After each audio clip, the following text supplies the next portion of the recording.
فرزند زہرا یہ حالات برے ہیں۔ کاشانۂ بصیرت ایک ایسا مکمل یوٹیوب چینل جس پر محروم بصارت کے لیے بالخصوص اور تمام افراد کے لیے بالعموم سینکڑوں کی تعداد میں اسلامی کتب دستیاب ہیں۔ لہذا گزارش ہے کہ آپ اپنی ذمہ داری نبھاتے ہوئے کاشانۂ بصیرت کو سبسکرائب کرنے کے ساتھ ساتھ بیل آئیکن کو پریس کیجیے تاکہ آپ علم کے حصول کے ساتھ ساتھ مذہب اہل بیت کی اشاعت میں بھی اہم کردار ادا کرتے رہیں۔ کاشانۂ بصیرت، کاشانۂ بصیرت، کاشانۂ بصیرت۔ فرزند زہرا یہ حالات برے ہیں۔ اعوذ باللہ من الشیطان اللعین الرجیم، بسم اللہ الرحمن الرحیم۔ السلام علیکم۔ کاشانۂ بصیرت کے یوٹیوب چینل سے آپ سے مخاطب ہوں۔ زیر مطالعہ کتاب ہے کلام امیر المومنین علیہ السلام، شرح نہج البلاغہ، جلد دوم، اور خطبہ نمبر 57 آج ہم پڑھیں گے انشاءاللہ۔ آئیے شروع کرتے ہیں۔ فی صفات رجل مذموم قم فی فضلہ علیہ السلام، یہ خطبہ قابل مذمت شخص کے بارے میں ہے، اور پھر اس خطبے میں مولا اپنی نمایاں صفات بیان کر رہے ہیں۔ سند خطبہ۔ مصادر نہج البلاغہ کے مصنف کے مطابق یہ بیان مکرر طور پر ان اشخاص سے جو سید رضی رحمۃ اللہ علیہ سے پہلے گزرے امیر المومنین سے منقول ہے، مختصر فرق کے ساتھ۔ ابراہیم ثقفی کتاب الغارات میں امام محمد باقر سے نقل کرتے ہیں کہ حضرت علی نے یہ خطبہ کوفے کے منبر پر ارشاد کیا اور فرمایا، سیعرض علیکم سبی۔ اس حصے کو مرحوم کلینی نے کافی میں، اور بلازری نے انصاب الاشراف میں، اور حاکم نے مستدرک میں، اور شیخ طوسی نے امالی میں مختصر فرق کے ساتھ نقل کیا ہے۔ مصادر نہج البلاغہ، جلد نمبر 2، پیج نمبر 33۔ خطبہ ایک نگاہ میں۔ نہج البلاغہ کے شارحین میں اختلاف ہے کہ یہ خطبہ امام نے کس شخص کے بارے میں فرمایا ہے، لیکن مشہور یہ ہے کہ یہ بیان امیر شام کے بارے میں ہے۔ ابن ابی الحدید اپنی شرح نہج البلاغہ میں لکھتا ہے کہ ایک گروہ معتقد ہے کہ یہ بیان زیاد کے بارے میں ہے، اور دوسرا گروہ سمجھتا ہے کہ حجاج یا مغیرہ کے بارے میں ہے، لیکن میری رائے میں یہ بات امیر شام کے بارے میں ہے، کیونکہ جو صفات اس خطبے میں آئی ہیں وہ اسی کی خصلتیں ہیں۔ اس کے بعد آگے فرماتے ہیں، امیر شام بہت ساری غذا کھاتا تھا اور چیختا تھا کہ غذا کا دسترخوان میرے آگے سے اٹھا لو، خدا کی قسم میں سیر نہیں ہوا ہوں، یہاں تک کہ تھک چکا ہوں۔ شرح نہج البلاغہ، ابن ابی الحدید، جلد نمبر 4، پیج نمبر 54۔ ابن عثمان جاہز کتاب یہاں پہ کتاب کا نام جو ہے وہ مٹا ہوا ہے۔ ابن جاہز نقل کرتا ہے کہ حضرت ابو ذر نے ایک دفعہ امیر شام سے اعتراض آمیز بات کی کہ میں نے رسول اللہ صلی اللہ علیہ وسلم سے سنا کہ فرماتے ہیں، ترجمہ، جب امت اسلامی پر ایک ایسا مرد جس کی آنکھیں گھنی اور گلا وسیع اور مسلسل کھاتا رہے اور سیر نہ ہو حاکم ہو، امت اسلامی کو اس سے بچنا چاہیے۔ اس کا ریفرنس ہے مصادر نہج البلاغہ، خطبہ ذیل جو مورد بحث ہے۔ حضرت رسول خدا صلی اللہ علیہ وسلم کے اس مختصر فرمان کا مولا علی کے اس خطبے کے ساتھ زیادہ مشابہ ہونے سے معلوم ہوتا ہے کہ یہ خطبہ امیر شام کے بارے میں ہے، اور وہی مصنف یعنی جاہز متعدد روایات میں معروف منابع مثلاً تاریخ طبری، تاریخ خطیب، تاریخ سفین سے ابو سعید خدری اور عبداللہ بن مسعود سے نقل کرتے ہیں کہ پیغمبر اکرم نے فرمایا، ترجمہ، جب میرے منبر پر امیر شام کو دیکھو تو اسے قتل کر دو یا اس کی گردن توڑ دو۔ اس تعبیر اور مولا کے اس خطبے میں موجود تعبیر کی باہمی شباہت اس بات پر گواہ ہے کہ یہ خطبہ امیر شام کے بارے میں ہے۔ اس موضوع پر ایک اور گواہ مسئلہ سب برا بھلا کہنا ہے، جس کی جانب خطبے کے ذیل میں اشارہ ہوا ہے۔ ہم سب جانتے ہیں کہ امیر شام کے سوا کوئی بھی حضرت امیر المومنین علیہ السلام پر ممبروں اور خطبے کے جمعے کے خطیبوں میں سب و شتم پر اکسانے والا نہ تھا، اور تعجب اس بات پر ہے کہ ایسے واضح گواہ کے بعد بھی کس طرح بعض نے اس خطبے کے لیے دوسرے مصداق ڈھونڈے ہیں؟ آیا اس کی وجہ تعصب کے سوا کچھ اور ہے؟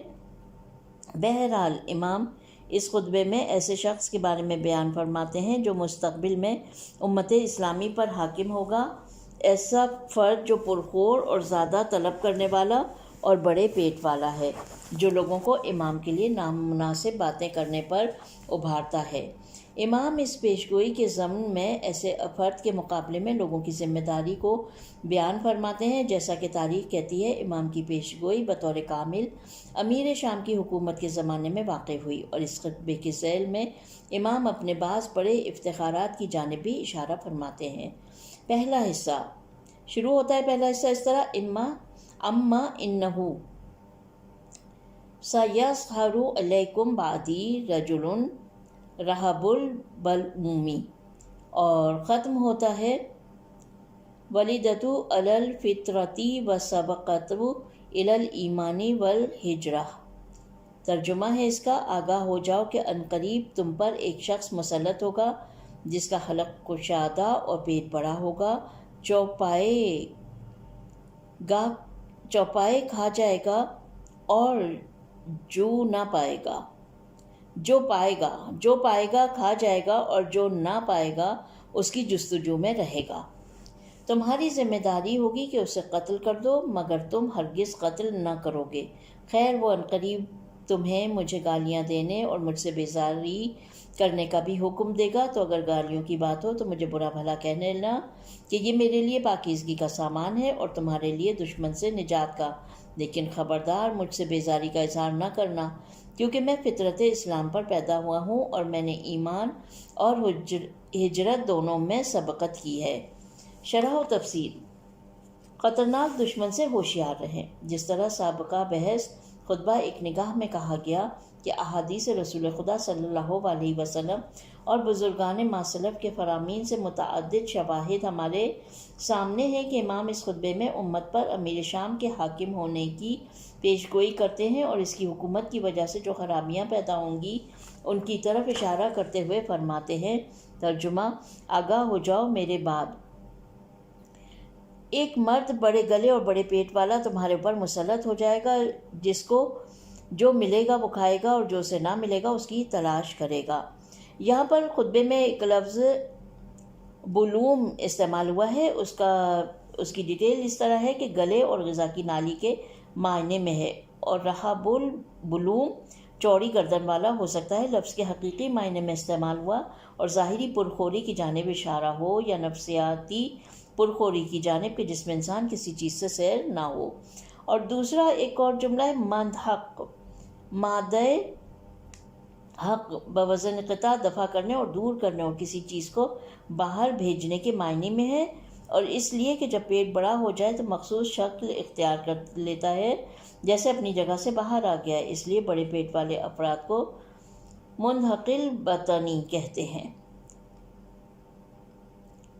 یہ تعبیر ممکن ہے کہ اس کی ظاہری حالت کی جانب اشارہ ہو جو اکثر روایات کے مطابق ایسے ہی اوصاف رکھتا تھا اور اس بنا پر زیادہ کھانا کھاتا تھا، اور ممکن ہے کہ اس کی اندرونی حالت کی طرف کنایہ ہو جو وہ امر حکومت میں رکھتا تھا کہ زیادہ حاصل کرنے والا شخص تھا اور امر حکومت کے حصول سے متعلق زیادہ حریص تھا، اور امر حکومت میں کوئی چیز اسے سیر نہیں کرتی تھی، اور بعید نہیں دونوں معنی حقیقی و کنائی مراد ہوں، کیونکہ وہ دونوں پہلوؤں سے ان بری صفات کا حامل تھا۔ اس کے بعد امام اس بیان کو جاری رکھتے ہوئے ایسے شخص کو قتل کرنے کا حکم صادر کر کے فرماتے ہیں: فَاقْتُلُوهُ وَلَن تَقْتُلُوهُ، اسے قتل کر دو لیکن تم لوگ اسے ہرگز قتل نہ کرو گے۔ یقیناً اس گفتگو کے مخاطب عراق کے لوگ ہیں۔ امام جانتے ہیں کہ یہ لوگ اپنے اس ارادے میں کمزور ہیں اور ان کے افکار منتشر ہیں، اور امیر شام کے قتل کی سکت نہیں رکھتے، اگر رکھتے بھی ہیں تو وہ جرأت اور قوت ارادی نہیں رکھتے جو ہونی چاہیے۔ باقی یہ کہ کیوں وہ فرد امام کی نظر میں واجب القتل تھا، اس کی واضح ترین دلیل وہ فساد تھا جو اس نے مسلمانوں کے اندر برپا کیا تھا، اور مفسد فی الارض کا واضح ترین مصداق تھا، اس لیے کہ اسلامی ملک میں بد امنی ایجاد کرنے کے علاوہ ایسی جنگیں برپا کی جن میں بہت سارے مسلمانوں کا خون بہہ گیا، اس کے بعد ایسی بدعتیں اسلام میں رائج کی کہ اگر وہ جاری رہیں تو اسلام کا نقشہ مکمل طور پر بدل جائے گا۔ اس کے علاوہ امیر المومنین علیہ السلام پر سب و شتم کا حکم صادر کیا تھا، ایسے شخص کے لیے کہ جس کے لیے پیغمبر اکرم صلی اللہ علیہ وسلم نے فرمایا کہ جس نے علی کو گالی دی اس نے مجھے گالی دی۔ ترجمہ بیان کیا میں نے رسول مکرم کی حدیث کا، اور جو شخص رسول اللہ صلی اللہ علیہ وسلم پر سب و شتم کرے وہ یقیناً محدور الدم یعنی واجب القتل ہے۔ اس حدیث کو حاکم نے کتاب مستدرک میں ذکر کیا ہے۔ امام یہاں کچھ واقعات سے پردہ اٹھاتے ہوئے واضح طور پر فرماتے ہیں کہ وہ اس کے قتل میں کامیاب نہیں ہوں گے۔ یہ وہ علم غیبی ہے جو امام علیہ السلام نے پیغمبر اکرم صلی اللہ علیہ وسلم سے سیکھا تھا، اور اس گفتگو کو جاری رکھتے ہوئے آئندہ کے متعلق ایک اور حادثے سے پردہ اٹھاتے ہوئے فرماتے ہیں، آگاہ ہو جاؤ، میں ترجمہ پڑھ رہی ہوں، آگاہ ہو جاؤ، وہ تم لوگوں کو حکم دے گا کہ مجھے گالی دیں اور مجھ سے بیزاری کا اظہار کریں۔ یہ بات ظاہر کرتی ہے کہ امیر شام کتنا حاسد اور مقام کا حریص تھا۔ وہ جانتا تھا کہ وہ فضائل جو پیغمبر اسلام نے علی علیہ السلام کے بارے میں فرمائے ہیں اور جنہیں سب اصحاب نے سنا ہے، مشرق و مغرب میں پھیل جائیں گے، اور ان میں ہر حدیث اس کی حکومت کی بے اعتباری اور اس کے دعوے کے باطل ہونے پر دلیل ہے۔ اس بنا پر اس خطرے کو روکنے کے لیے پہلے کوشش کی کہ شامی لوگ ان احادیث سے بالکل بے خبر ہیں، اسی لیے ان احادیث کے نقل کرنے کو کلی طور پر ممنوع کر دیا، اور دوسری جانب امیر المومنین علیہ السلام پر جمعے کی نمازوں کے خطبوں میں سب و شتم کا حکم دیا، اپنے مزدور خطبہ کو اس کام پر مجبور کیا۔ یہ واضح ہے کہ جہاں لوگ امام پر سب کے لیے مجبور ہوں وہاں ان کے فضائل کے تذکرے کی طاقت نہ رکھیں گے، اور یہ امیر شام کی ایک بدترین بدعت تھی جس کی کوئی متعصب توجیہ کنندہ بھی توجیہ پیش نہ کر سکے گا۔ ایک عرب شاعر کے بقول، کیا تم لوگ، میں ترجمہ پڑھ رہی ہوں شعر کا، عربی میں شعر لکھا ہے، کیا تم لوگ اسے اعلانیہ طور پر ان ممبروں سے سب کر رہے ہو جبکہ اس کی شمشیر سے ان ممبروں کی لکڑیاں تمہارے لیے بنائی گئی ہیں۔ ریفرنس ہے بہار الانوار جلد نمبر 45 پیج نمبر 138۔ توجہ کی بات یہ ہے کہ امیر شام کے طرفدار بھی اس حقیقت کہ اس بدعت کو اپنی ظالمانہ و غاصبانہ حکومت کے لیے رائج کیا ہے کا اعتراف کرتے ہیں۔ من جملہ ان میں سے کسی نے مروان سے سوال کیا، کیوں علی پر ممبروں سے سب و شتم کرتے ہو؟ اس نے جواب دیا، ہماری حکومت اس سب علی کے بغیر قائم نہیں ہو سکتی۔ یہ عربی میں مکالمہ ہے، میں اس کا اردو ترجمہ پڑھ رہی ہوں۔ اگر اس کے بعد امام اس خراب بدعت کے مقابلے میں اپنے چاہنے والوں کو یہ حکم دیتے ہیں کہ اگر گالیوں کی بات ہو تو مجھے برا بھلا کہہ لینا کہ یہ میرے لیے پاکیزگی کا سامان ہے اور تمہارے لیے دشمن سے نجات کا، لیکن خبردار مجھ سے بیزاری کا اظہار نہ کرنا کہ میں فطرت اسلام پر پیدا ہوا ہوں اور میں نے ایمان اور ہجرت دونوں میں سبقت کی ہے۔ کیا سب و شتم کا حکم فسبونی الزامی ہے اور واجب کی حیثیت رکھتا ہے یا مباح کی حیثیت؟ ظاہراً یہ حکم الزامی ہے، اس لیے کہ یہ عمل حقیقی شیعوں کے خون کی حفاظت اور مکتب اہل بیت علیہم السلام کی دعوت کو آئندہ نسلوں تک پہنچانے کا سبب ہے۔ لیکن علماء اصول کے مطابق یہاں امر سب کا حکم ایسی جگہ آیا ہے کہ ممنوعیت کا احتمال خطرے کا وہم وجود رکھتا ہے، تو وجوب میں ظہور نہ ہوگا، فقط مباح ہونا سمجھا جائے گا۔ اس بنا پر نمایاں افراد جیسے رشید ہجری، میثم تمار، قمبر اور سعید ابن جبیر نے استقامت دکھائی اور امام علیہ السلام کی شان میں معمولی اہانت کو بھی گوارا نہ کیا اور اس راہ میں جام شہادت نوش کیا۔ انہوں نے نہ صرف غلط کام نہیں کیا بلکہ بڑی فداکاری اور ایثار کے اعلیٰ درجے پر فائز ہو گئے۔ اس سے یہ بات کھل کر سامنے آتی ہے کہ اگر با ایمان انسان ایک بے ایمان شخص کی جانب سے ہتک کا نشانہ قرار پائے یا لوگوں کو اس کی تحقیر پر مجبور کیا جائے تو نہ صرف یہ کہ اس کی شان و مقام میں کمی نہ آئے گی بلکہ خداوند عادل اس اہانت کے تدارک کے طور پر اس کے مقام کرامت و عظمت میں اضافہ کرتا ہے اور اسے ہر طرح سے پاک و پاکیزہ کر دیتا ہے۔ یہاں پر یہ سوال پیش آتا ہے کہ سب گالی دینا اور برایت بیزاری اختیار کرنا میں کیا فرق ہے کہ امام نے پہلی بات کی اجازت دی اور دوسری بات کی 3 دلیلوں کی وجہ سے اجازت نہیں دی۔ پہلی یہ کہ فطرت اسلام و ایمان پر تولد، دوسری یہ کہ رسول خدا صلی اللہ علیہ وسلم پر ایمان اور اسلام کی قبولیت میں سابق ہونا، تیسری یہ کہ مکے سے مدینہ ہجرت اور رسول خدا صلی اللہ علیہ وسلم کی رفاقت اور ان کی مدد میں پیش ہونا۔ مفسرین نہج البلاغہ نے ان دونوں سب و برات کے فرق کے سلسلے میں بہت باتیں کی ہیں، جن میں سے اکثر خود کو بے جا زحمت دینے کے مترادف ہیں اور اطمینان بخش نہیں ہیں۔ جو بات ان دونوں سب و شتم و برایت کے درمیان فرق کی تفصیل میں مناسب معلوم ہوتی ہے وہ ان دو میں سے ایک ہے۔ پہلی یہ کہ ایک انسان پر سب و شتم اس کی بدی کی جانب اشارہ ہو سکتا ہے، لیکن اس کا مفہوم کفر، شرک اور بے ایمانی نہیں ہے۔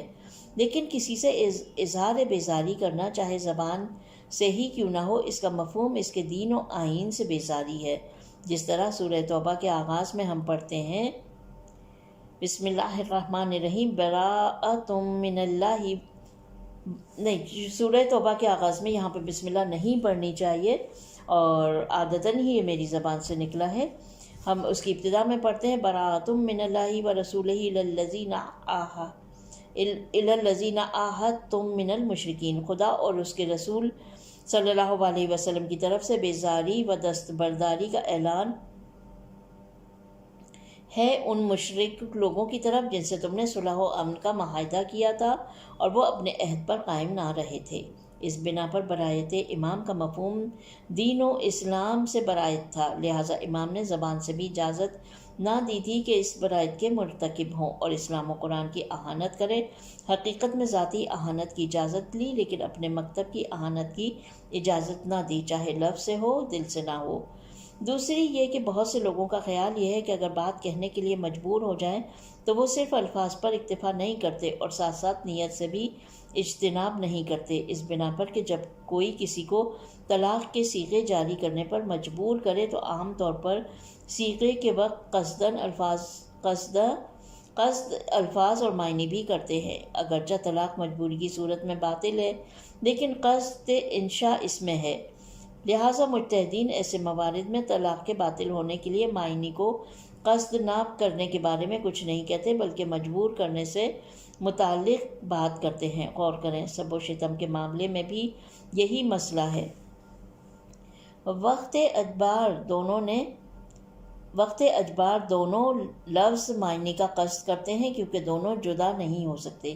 یہ واضح ہے کہ قصد سب و شتم بہت برا ہے، لیکن قصد برایت اس سے بھی بدترین ہوگا کیونکہ پہلے کا مفہوم ایک انسان کے احترام کی نفی ہے اور دوسرے کا مفہوم اس کے مکتب و آئین یعنی اسلام سے بیزاری ہوگا، اور کوئی مسلمان اس کام کو انجام نہ دے گا۔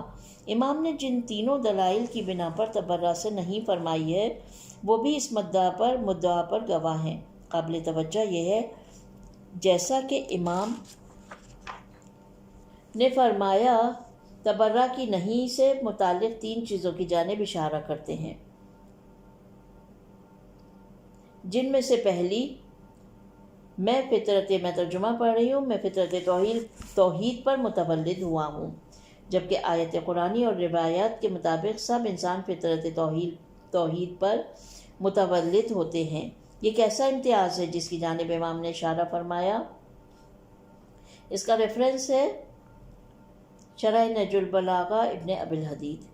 ایک نقطے کی جانب توجہ دینے سے اس سوال کا جواب واضح ہو جاتا ہے، اور وہ یہ کہ بہت سے لوگ اس فطرت توحید پر متولد تو ہوتے ہیں مگر ان کے والدین کا توحید سے منکر ہونے یا معاشرے کے شرک آلود ہونے کی وجہ سے وہ توحید کے راستے سے منحرف ہو جاتے ہیں، جبکہ امام نے آغوش پیغمبر میں پرورش پائی اور ان کے ہاتھ سے کھانا کھایا اور ان کے سائے میں تربیت کے مراحل طے ہوئے، ایسے کہ کمترین گرد و غبار شرک و جاہلیت عرب بھی ان کے دامن کو آلودہ نہ کر سکی، اور پاک اور با ایمان والدہ گرامی اور موقظ والد سے تولد پایا، وہ بھی اس وقت کہ جب پیغمبر اکرم کی آمد کا وقت تھا۔ آپ رحم مادر میں ملائکہ کی آواز سماعت کرتے تھے اور عالم بالا کے انوار کا مشاہدہ کرتے تھے۔ ابن ابی الحدید اپنی شرح نہج البلاغہ میں نقل کرتے ہیں کہ ایک روایت میں آیا ہے وہ سال جس میں علی علیہ السلام متولد ہوئے وہ وہی سال ہے جس میں رسالت پیغمبر اکرم صلی اللہ علیہ وسلم کے آثار شروع ہو چکے تھے۔ آپ پتھروں اور درختوں سے توحید کی سرگوشیاں سنتے تھے، ان کی آنکھوں سے پردے ہٹ چکے تھے، تازہ انوار اور نئے چہروں کا مشاہدہ کرتے تھے، ملائکہ کی جانب اشارہ ہے۔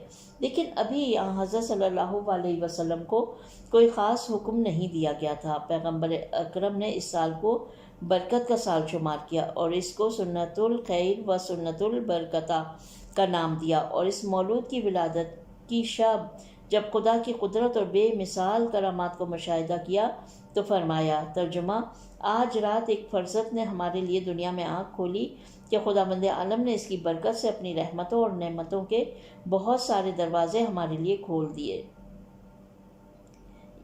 یہ ہے شرح نہج البلاغہ ابن ابی الحدید، جلد نمبر 4، پیج نمبر 115 کے بعد۔ دوسری، وسبقت الی الایمان، میں سب سے پہلے ایمان لانے والوں میں ہوں۔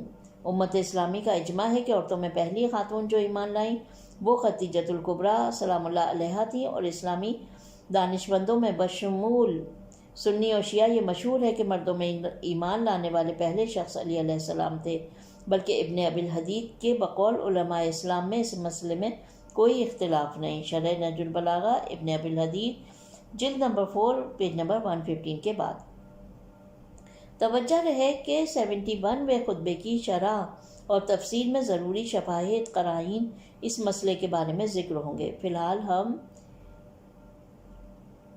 ہم ان سے صرف نظر کرتے ہیں۔ تیسری، والہجرہ، میں ہجرت میں آگے تھا۔ سوال یہاں پہ یہ سوال درپیش ہے کہ کس طرح امام ہجرت میں آگے تھے، اس لیے کہ اگر اس سے مراد مکے سے مدینہ ہجرت ہے تو تاریخ اسلام کے آغاز میں ہوئی، اور جب خاص قرینے کے بغیر ہجرت کا لفظ استعمال ہو تو ذہن میں وہی خاص ہجرت خطور کرتی ہے جو امام پہلے مہاجر نہ تھے، اس لیے کہ ہم جانتے ہیں کہ خلیفہ اول ہجرت کے وقت پیغمبر کے ہمراہ تھے۔ جواب، اس سوال کے جواب میں کہیں گے، پہلی بات تو یہ ہے کہ علی علیہ السلام پہلے سے تیار تھے کہ پیغمبر کی ہمراہی ہوں، اور یہ جو کچھ مکے میں رہے فقط حکم پیغمبر صلی اللہ علیہ وسلم تھا۔ آپ صلی اللہ علیہ وسلم چاہتے تھے کہ اس تاریخی شب لیلۃ المبیت میں حضرت علی علیہ السلام ان کی جگہ پر سو جائیں تاکہ مشرکین آپ صلی اللہ علیہ وسلم کی ہجرت کرنے سے آگاہ نہ ہو جائیں اور پیغمبر اکرم سلامتی سے مکہ سے باہر چلے جائیں، اور اس کے بعد علی علیہ السلام اس پہ مامور تھے کہ لوگوں کی امانتیں جو پیغمبر اکرم کے پاس تھیں ان کے سپورٹ کر دیں اور آپ صلی اللہ علیہ وسلم کی قریبی مستورات کو ساتھ لے کر پہلی فرصت میں مکہ چل پڑیں۔ اس بنا پر ہجرت کے مسئلے میں سب سے آگے تھے، اور جو کچھ دن تاخیر ہوئی وہ فقط فرمان پیغمبر کی بجاوری کی خاطر ہوئی تھی۔ لطف کی بات یہ ہے کہ کتاب اعمالی شیخ طوسی کے مطابق علی علیہ السلام دوسری شب جبکہ پیغمبر اکرم غار میں تھے دیدار پیغمبر کے لیے غار تشریف لائے تو پیغمبر نے علی علیہ السلام کو حکم دیا کہ 2 اونٹ ان کے اور ان کے ہم سفروں کے لیے آمادہ کریں اور مخفیانہ طریقے سے غار کے قریب لے آئے۔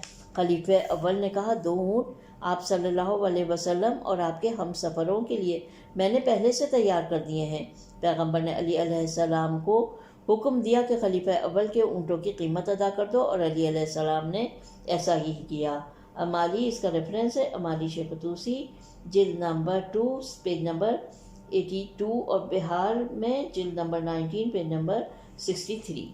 نکات، پہلا نکتہ، امام نے اپنے منظور نظر شخص کا نام کیوں نہیں لیا؟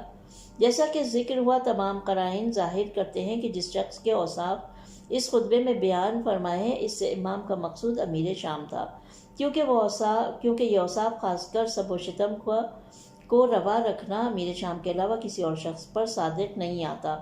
ممکن ہے یہ تعبیر بیان کی متانت کی وجہ سے مبہم ہو اور اس کی وجہ سے لوگوں میں تجسس پیدا ہو، جس کی وجہ سے لوگ اوصاف کے ذریعے سے بات کی تہہ تک پہنچ جائیں۔ مزید یہ کہ یہ خطبہ واضح پیشگوئیوں پر مشتمل ہے۔ حضرت علی علیہ السلام نہیں چاہتے تھے کہ مقصود پر سے مزید پردہ اٹھایا جائے۔ نمبر 2، امیر شام محدور الدم کیوں تھا؟ امام اس خطبے میں فرماتے ہیں کہ جس شخص میں یہ اوصاف پائے جائیں اسے قتل کر دینا چاہیے۔ پھر خود ہی فرماتے ہیں کہ تم لوگ اس کام پر قادر نہ ہوگے۔ یہاں پر یہ سوال ہوتا ہے کہ کس دلیل سے وہ امیر شام محدور الدم تھا؟ دانش مندوں اور فقہا کی نظر میں اس سوال کا جواب بالکل واضح ہے، اس لیے کہ جو شخص امام پر خروج کرے وہ ناصبی ہے اور مسلمان نہیں، اس نے ایسے امام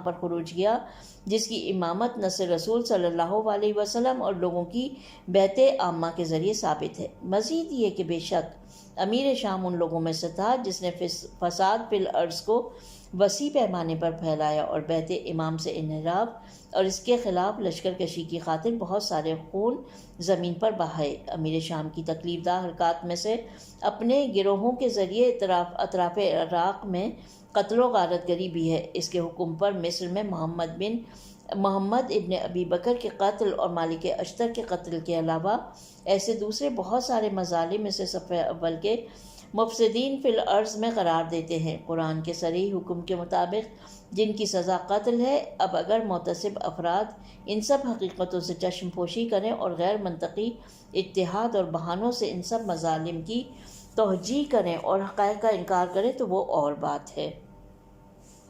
پیغمبر اکرم کی مشہور حدیث جس میں علی علیہ السلام سے فرمایا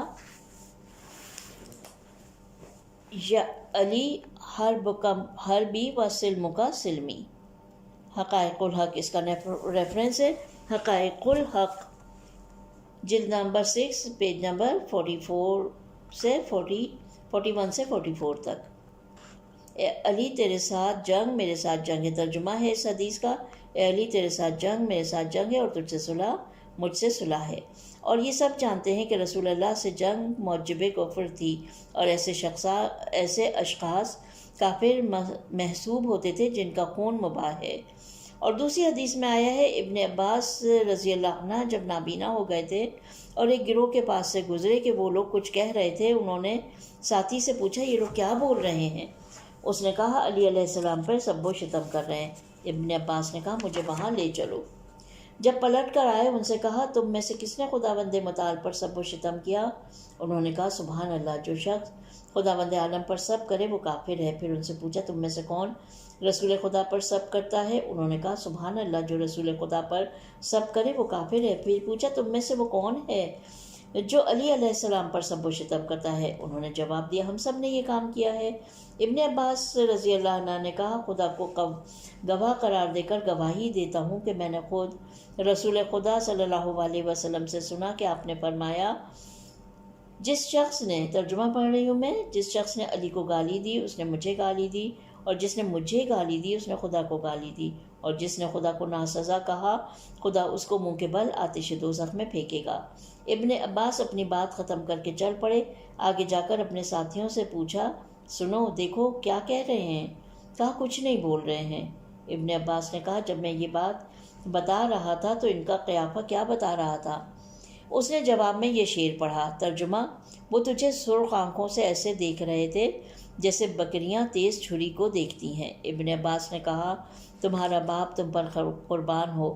پھر کہو۔ اس نے ایک اور شعر سنایا جس کا ترجمہ یہ ہے کہ ان کی آنکھیں چھوٹی ہو چکی تھی اور اپنی نگاہوں کو نیچے جھکا لیا تھا، جس طرح ایک ذلیل شخص ایک طاقتور کے سامنے کھڑا ہوتا ہے۔ ابن عباس نے پھر کہا تمہارا باپ تم پر قربان۔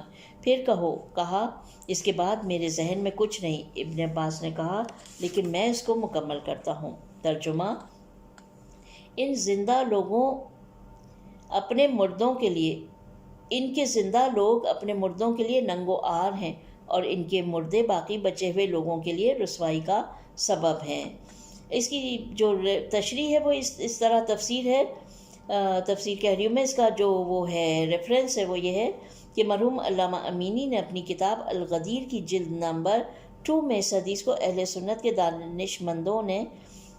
دانشمندوں نے جیسے محب الدین طبری کتاب ریاض میں اور گنجی شافعی کفایہ میں اور جمودی کتاب الفرائد میں، ابن سباق مالکی الفصول المحمہ میں اسے نقل کیا ہے، اور الغدیر جلد نمبر پیج نمبر 300 اس حدیث کے مزید مدارک کو دیکھنے کے لیے احقاق الحق جلد نمبر 8 پیج نمبر 2 سے صفحہ نمبر 7 اور احقاق الحق جلد نمبر 6 سے کے پیج نمبر 423 اور اس کے بعد کی طرف رجوع کریں۔ ظاہر ہے کہ یہ اس وقت ہے کہ جب انسان اپنے ارادے اور اختیار سے سب و شتم کرے، لیکن جب مجبور ہو اور قتل کیے جانے کا ڈر ہو تو یہ صورت مستثنی ہے۔ یہ نقطہ بھی بحث کے آخر میں قابل توجہ ہے کہ ابن ابی الحدید مکتوب نمبر 65 کی شرح میں لکھتا ہے، ہم فرض کریں کہ پیغمبر اکرم نے اپنے بعد علی علیہ السلام کی خلافت کے بارے میں تصریح نہیں کی تھی، تو کیا امیر شام کو معلوم نہ تھا کہ پیغمبر نے 1000 مرتبہ متعدد مقامات پر فرمایا انا حرب لمن حاربتا وسلم لمن سالمتا، میں اس شخص کے ساتھ جو تیرے ساتھ جنگ کرے اعلان جنگ کرتا ہوں، اور جو تیری ساتھ صلح کرے اس سے صلح کرتا ہوں، اور یہ بھی فرمایا حرب کا حربی وسلم کا سلمی، تیرے ساتھ جنگ میرے ساتھ جنگ اور تیرے ساتھ صلح میرے ساتھ صلح ہے۔ شرح نہج البلاغہ ابن ابی الحدید جلد نمبر 18 پیج نمبر 24۔ بالکل واضح ہے کہ جو شخص پیغمبر سے جنگ کرے یا جس کے ساتھ رسول اعلان جنگ کرے اس کا خون مباح ہے۔ اس بنا پر مذکورہ خطبے میں گفتار امام ہر اشکال و اعتراض سے مبرہ ہے۔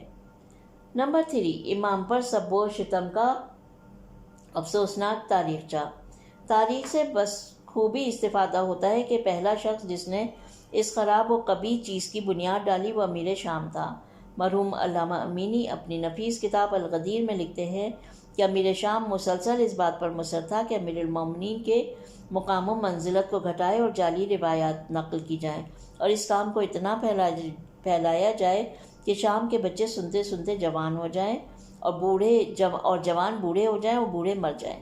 جب اہل بیت سے بغض و عداوت کی بنیادیں ناپاک قلوب میں مضبوط ہو گئیں تو مولا علی علیہ السلام پہ لعن و سب کی بری صفت کو نماز جمعہ اور جماعت کے بعد اور ممبروں سے اور ہر جگہ یہاں تک کہ نزول وحی کی جگہ یعنی مدینے میں بھی رائج کیا گیا۔ اس مقصد پر امیر شام اتنا مصر تھا کہ جب مراسم میں حج میں شرکت کی اور مدینے آیا، ارادہ کیا کہ ممبر رسول پر مولا علی علیہ السلام پر لعن و سب کرے، تو اس سے کہا گیا کہ یہاں سعد بن ابی وقاص اس کام پر راضی نہ ہوں گے، ان سے مشورہ کرو۔ ان سے جب مشورہ لیا گیا تو کہا اگر ایسا کام کرو گے تو میں پھر مسجد نبوی میں کبھی نہیں آؤں گا۔ امیر شام نے جب یہ دیکھا تو لعن کا اقدام نہیں کیا جب تک سعد اس دنیا سے چل بسے۔ بہرحال اس مسئلے نے ایک بری سنت کی صورت میں بنو امیہ کی حکومت کے ایام میں رواج پایا اور عمر بن عبدالعزیز کے زمانے تک یہ سلسلہ چلتا رہا۔ اس نے ہی اس بری سنت کو ختم کر دیا۔ ابو عثمان جاہز لکھتا ہے کہ بنو امیہ کے ایک گروہ نے اس مطلب کے منفی آثار اور لوگوں کا اس کے مقابلے میں رد عمل دیکھ کر امیر شام سے کہا تو جو چاہتا تھا اس تک پہنچ چکا، اب لانے علی سے ہاتھ اٹھا لے۔ کہا نہیں، خدا کی قسم اس کو یہاں تک جاری رکھوں گا کہ بچے بڑے ہو جائیں، بڑے بوڑھے ہو جائیں اور کوئی شخص علی کی فضیلت بیان نہ کرے۔ عمر بن عبدالعزیز نے کس طرح اور کیسے اس بری اور قبیح سنت کو ختم کیا، تاریخ میں 2 چیزیں بیان ہوئی ہیں۔ پہلی چیز یہ کہ عمر بن عبدالعزیز کا ایک استاد تھا جو اسے اس کام سے روکتا اور ڈراتا تھا، اور فضائل علی علیہ السلام اس کے لیے بیان کرتا تھا۔ دوسری چیز یہ کہ جب اس کا باپ نماز جمعہ کے خطبے میں جب وہ امیر مدینہ تھا، جس وقت وہ لعن و سب کرنا چاہتا تھا تو باوجود اس کے کہ ایک فصیح مرد تھا، اس کی زبان لڑکھڑا جاتی تھی اور اس میں لکنت پیدا ہو جاتی تھی۔ عمر بن عبدالعزیز نے ان سے پوچھا کہ بابا آپ کی زبان میں یہ لکنت کیوں آ جاتی ہے؟ جواب دیا میرے بیٹے، شامی لوگ جو ممبر کے سامنے آ کر بیٹھتے ہیں اگر اس مرد عالی کے فضائل جن کو جس قدر میں جانتا ہوں سے واقف ہو جائیں تو ایک شخص بھی ہماری پیروی نہیں کرے گا۔ ریفرنس القدیر جلد نمبر 2 پیج نمبر 101 اور اس کے بعد۔ لیکن ظاہراً اس سے بڑھ کر اصلی عامل یہ تھا کہ لعن و سبب ہوا کہ باخبر لوگوں کے ایک گروہ نے فضائل علی علیہ السلام کو نشر کرنا شروع کر دیا۔ اور احادیث پیغمبر اکرم کو جو علیہ السلام کے فضائل میں تھی سینہ بہ سینہ اور زبان بہ زبان اپنے خصوصی جلسوں میں بتانے لگے، اور تدریجاً لوگوں کی مقاومتیں اعتراف سے شروع ہونے لگیں، اور لوگوں نے اس بری سنت سے اپنی نفرت کا اظہار کیا جس کے ذریعے اسلام کی بزرگ ہستیوں کو ہدف بنایا جاتا تھا۔ بنو امیہ کے حکمران سمجھ گئے کہ وہ نہ صرف اپنے ہدف کو نہیں پا سکے بلکہ نتیجہ اس کے برعکس ہے۔ عمر بن عبدالعزیز کی ہوشیاری سبب ہوئی کہ دوسروں سے پہلے اس حقیقت تک پہنچا، لہٰذا اس کام میں دوسروں سے پیش قدمی کی، اور یہ امر سب و لعن کا مسئلہ، اس سے پیدا ہونے والے نقصانات 40 سال تک چلے اور 70,000 ممبروں سے سب و لعن کیا جاتا رہا۔ سوال یہاں پر یہ سوال پیش آتا ہے کہ کس طرح مسلمانوں کے گروہ نے، چاہے جاہل تھے، اس کو قبول کیا کہ اسلام کے بزرگ پیشوا کو، جس کی فضیلتیں شرق و غرب میں مشہور تھیں، سب و شتم کریں۔ جواب: اس سوال کے جواب ان کاموں کی طرف توجہ کرنے سے جو امیر شام نے شام میں کیے تھے واضح ہے۔ اس نے اپنی تمام کوششیں اس بارے میں صرف کر دیں، یہاں تک کہ وہ نسل جو پیغمبر اکرم کے بعد متولد ہوئی، ان پر ایسا کام کیا جائے کہ وہ مکمل بے خبر ہو جائیں۔ اس کے علاوہ بعض صحابہ کو لالچ دیا تھا کہ ایسی احادیث حضرت علی کی تحقیر کے لیے بنائیں اور ان کی نسبت حضرت رسول اکرم صلی اللہ علیہ وسلم کی جانب دیں۔ ابن ابی الحدید نے اپنے استاد ابو جعفر اسکانی سے نقل کیا ہے، امیر شام نے کچھ صحابہ اور تابعین کے گروہ کو مجبور کیا تھا کہ ایسی غلط روایات حضرت علی علیہ السلام کے بارے میں بنائیں جن کا نتیجہ لوگوں کی جانب سے بدگوئی اور ان سے بیزاری ہو، اور ان کے لیے بڑے بڑے انعام مقرر کیے تھے۔ انہوں نے بھی ایسی احادیث بنائیں جو امیر شام کو راضی کر دیں۔ ان میں سے ایک ابو ہریرہ اور دوسرے عمرو بن عاص اور مغیرہ بن شعبہ تھے، اور گروہ تابعین میں سے عروہ بن زبیر تھے۔ اس دلیل سے ابو جعفر اسکانی کہتے ہیں کہ ابو ہریرہ کی احادیث ہمارے اساتذہ کے نزدیک قابل قبول نہیں ہے، اور خلیفہ ثانی سے نقل کرتے ہیں کہ اس نے ابو ہریرہ کو تازیانہ مارا اور کہا کہ تم رسول اللہ سے بہت زیادہ احادیث نقل کرتے ہو جبکہ تم تھوڑی مدت کے لیے حضرت کے پاس تھے، اس سے معلوم ہوتا ہے کہ تم رسول پر جھوٹ باندھتے ہو۔ شرح نہج البلاغہ، اس کا ریفرنس ہے شرح نہج البلاغہ ابن ابی الحدید، جلد نمبر 4، پیج نمبر 63 اور 98۔ ابو ہریرہ کی جعلیات اور احادیث کے بارے میں مزید معلومات کے بارے میں زیادہ آگاہی کے لیے کتاب ابو ہریرہ علامہ محقق سید شرف الدین کی جانب رجوع کریں۔ چوتھا نکتہ، دشمن کے مقابلے میں تقیہ ایک دفاعی ڈھال۔ بعض شارحین نہج البلاغہ نے یہاں پر مذکورہ خطبے کی مناسبت سے تقیہ اور اس کی مشروعیت کے بارے میں بحث کی ہے۔ اگرچہ یہ مسئلہ بڑی اہمیت کا حامل ہے، لیکن لازم ہے کہ یہاں پر کچھ بحث اس بارے میں کریں۔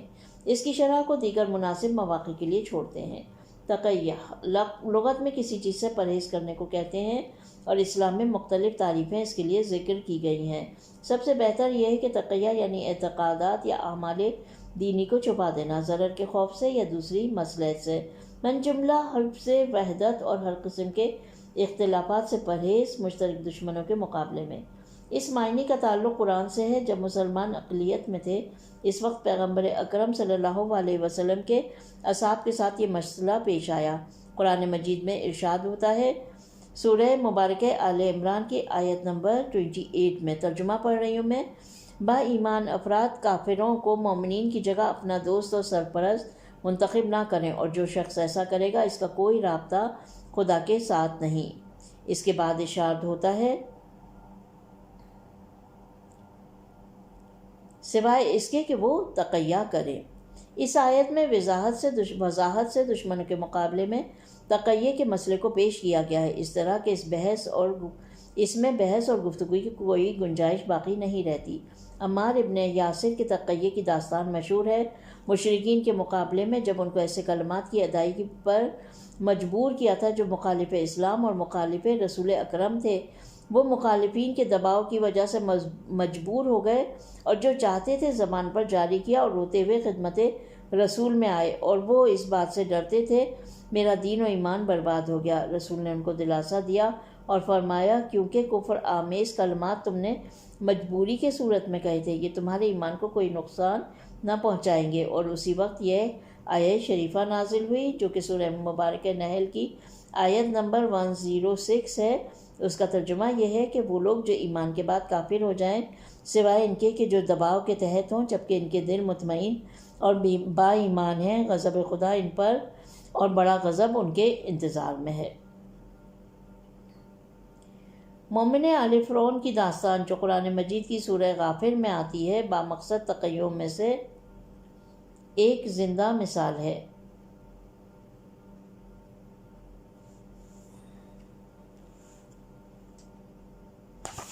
ایک زندہ نمونہ ہے کیونکہ قرآن وضاحت کے ساتھ کہتا ہے، ترجمہ ایک با ایمان مرد آل فرعون سے جو اپنے ایمان کو مخفی رکھتا ہو کہا، آیا تم لوگ چاہتے ہو ایسے مرد کو قتل کرو جو یہ کہتا ہے کہ میرا پروردگار اللہ ہے، جبکہ روشن دلائل تمہارے پروردگار کی جانب سے تمہارے لیے لے کر آیا ہے۔ سورہ غافر کی آیت نمبر 28۔ قرآن اس مرد کی تعریف کر رہا ہے اور اس کی باتوں کو اہمیت دے رہا ہے۔ یہ موضوع ظاہر کرتا ہے کہ اس کا تقیہ مرضی خدا اور بند متعال کے مطابق تھا۔ روایت اسلامی میں بھی بہت ساری تعبیرات تقیہ کی اہمیت کے بارے میں وارد ہوئی ہیں، جیسے کہ یہ مومن کی سپر ہے اور اس کی دشمنوں کے مقابلے میں حفاظت کرتی ہے اور اس کی طاقت کو حساس مواقع کے لیے ذخیرہ کرتی ہے، اور یہ کہ تقیہ دین کا ایک اہم جزو ہے۔ جو تقیہ نہیں کرتا اس کا ایمان کامل نہیں ہے۔ ایمان بغیر تقیہ کے اس جسم کی مانند ہے جو بغیر سر کے ہو، اور یہ کہ تقیہ افضل اعمال میں سے ہے اس لیے کہ طاقتوں کو بیکار خرچ کرنے سے بچاتا ہے۔ ایسی روایت کی بحث کے لیے ایک مستقل کتاب چاہیے اور تفصیل کے طالب کتاب الفوائد فقیہ جلد اول قاعدہ نمبر 7 کی جانب رجوع کریں۔ ان سب باتوں کے علاوہ تقیہ کا فلسفہ بہت واضح ہے، اور یہ کہ کبھی ہو سکتا ہے باطنی عقیدے کے اظہار میں جان و ناموس و مال کا خطرہ ہو، جبکہ کوئی قابل ملاحظہ فائدہ اس اظہار پر مرتکب نہ ہوتا۔ یہاں پر عقل کہتی ہے کہ بے فائدہ توانائیوں کو ضائع نہیں کرنا چاہیے، بلکہ ایسے حساس مواقع پر تقیہ سے ان کی حفاظت کرنی چاہیے۔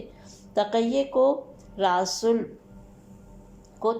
المومن یا جنت المومن